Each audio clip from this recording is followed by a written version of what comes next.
Avec 63% de win rate et 2 places en top 8, la première et la seconde, un archétype a clairement dominé le tournoi de Pauper organisé ce 8 mai à Magic Mania à Lille. Une domination dans la force mais aussi dans le nombre puisqu'il était parmi les plus joués de la journée parmi les 53 joueurs présents. Vous regardez à base de Popo Pauper, la chaîne YouTube en français consacrée au Pauper, et je vous propose de revenir sur ce tournoi lillois dont les deux premiers repartaient avec une qualification pour le Master Pauper 2026 en septembre à Lyon. Avant de se pencher sur les decks du top 8, on jette un rapide coup d'œil sur la méta. Sans surprise, Elf et Mono Red Burn étaient parmi les plus représentés, avec 11,3 chacun des forces en présence. Autre chiffre impressionnant, le taux de victoire de Burn, qui est de 63,4%. Il fallait être prêt à se prendre des foudres et des boules de feu. Burn inflige un perfect à Elf, avec 100% de victoire sur 6 matchs, et comme Elf était l'autre deck le plus joué, on peut dire que cette journée a été une promenade de santé pour les decks Burn.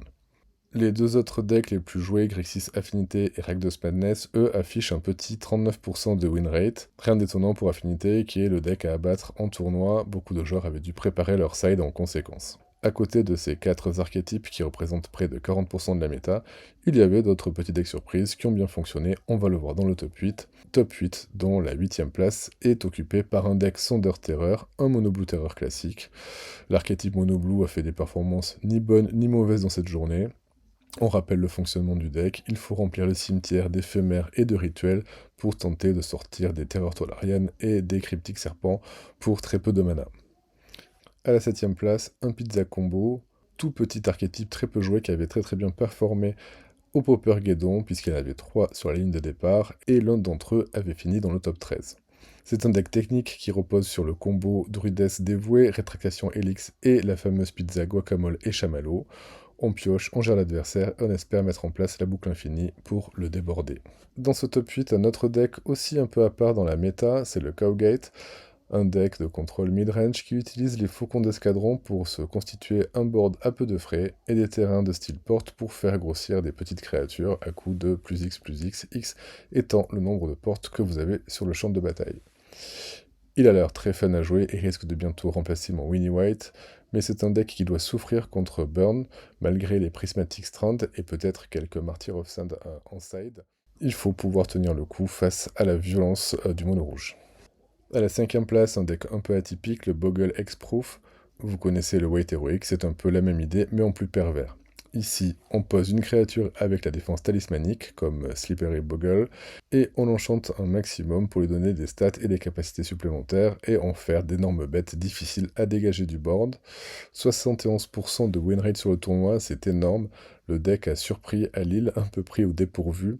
Mais le Boggle X-Prof reste sensible évidemment au sort de sacrifice, mais aussi à une carte que j'aime beaucoup, mais qui est un peu trop sous-cotée, le Standard Bearer, très efficace contre ce genre de deck, puisqu'une fois sur le champ de bataille, elle devient la cible prioritaire de tous les enchantements et casse la stratégie Boggle.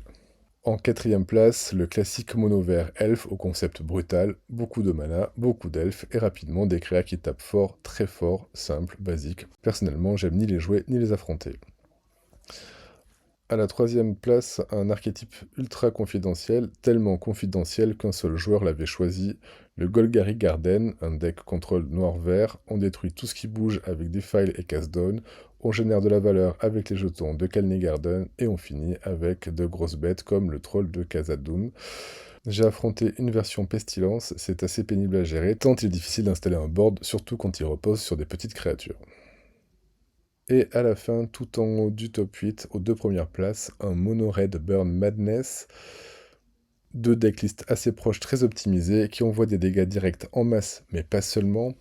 Il y a bien sûr les sorts classiques comme Lightning Bolt, Lava Dart pour nettoyer les petites créatures ou faire du dégât direct rapide, Fire Blast pour du plus gros.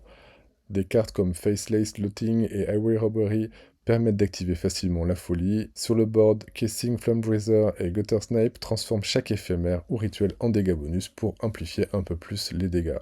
Voldaren Épicure, lui, est très pratique, il crée tout un tas de jetons sang, ce qui permet à la fois d'activer la folie, mais aussi pour lancer gratuitement des Stinky Sneakers du cimetière et mettre la pression dans les airs.